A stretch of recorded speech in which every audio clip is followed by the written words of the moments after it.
আসসালামু আলাইকুম সবাইকে। আশা করছি ভালো আছেন, সুস্থ আছেন। আমিও ভালো আছি। তো আজকে আমি আমার লাইফের সবথেকে কঠিন ভিডিওটি নিয়ে আসলাম। যেহেতু অনেক দিন যাবৎ হচ্ছে যে কোনো ভিডিও বানাই না। সেজন্য ভাবলাম যে সবথেকে কঠিন ভিডিওটা আজকেই বানাই। আর হচ্ছে যে বাহিরে ঝুমঝুম বৃষ্টি। আর ভাবছিলাম যে কাশবনে যাব, কিন্তু হচ্ছে যে হয় রোদ নয়তো বৃষ্টি। এর জন্য আর কোথাও যাওয়া হয়নি। তো ভাবলাম এই বৃষ্টিতে ঘরে হচ্ছে যে মন খারাপ না করে বসে থেকে আমি আমার ছোট্ট মামটাকে সাজাই একটু। তো ও হচ্ছে প্রথমে জেগেই ছিল, এখন মানে ঘুমাতেই চায় না, ঠিকভাবে খেতে চায় না, কিছুই করতে চায় না। তো আমি ওকে অনেক কষ্টে ঘুম পাড়ালাম প্রথমে। তারপর যা যা লাগবে সব কিছু রেডি করলাম, সেটা ভিডিওর প্রথমেই আপনারা দেখলেন। অ্যান্ড দেন হচ্ছে যে আমি প্রথমে ট্রাই করেছি ব্রাশ দিয়ে, কিন্তু পরে দেখি যে ও ঘুম থেকে উঠে যাবে। দেন হচ্ছে যে হাত দিয়ে সব কিছু করার চেষ্টা করতেছিলাম।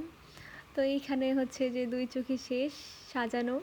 আর এখানে আমার ভাগ্নি বলতেছে যান না একটা ভিডিও করি। আর আমি হচ্ছে যে তাকে বলতেছিলাম যে বন্ধ করো। তো এই ক্লিপটাও আমি জোড়া লাগাই দিলাম। এই হচ্ছে আমাদের টুকটুকি ঘুম ভেঙে গেছে, তখন ওভারঅল ওর সাজ কমপ্লিট। সামহাও যদি ওর ঘুম আগে ভেঙে যেত তাহলে আর মানে ওকে সাজানোটা কমপ্লিটই হতো না। যাই হোক, এক কাজ ভালোই হয়েছে। তো ভাবছিলাম যে জামা পরাবো নাকি হচ্ছে যে ছোট শাড়ি, এরকম কিছু একটা। পরে ভাবলাম যে জামাই পরাই। অ্যান্ড দেন এটা হচ্ছে ওর ফাইনাল লুক।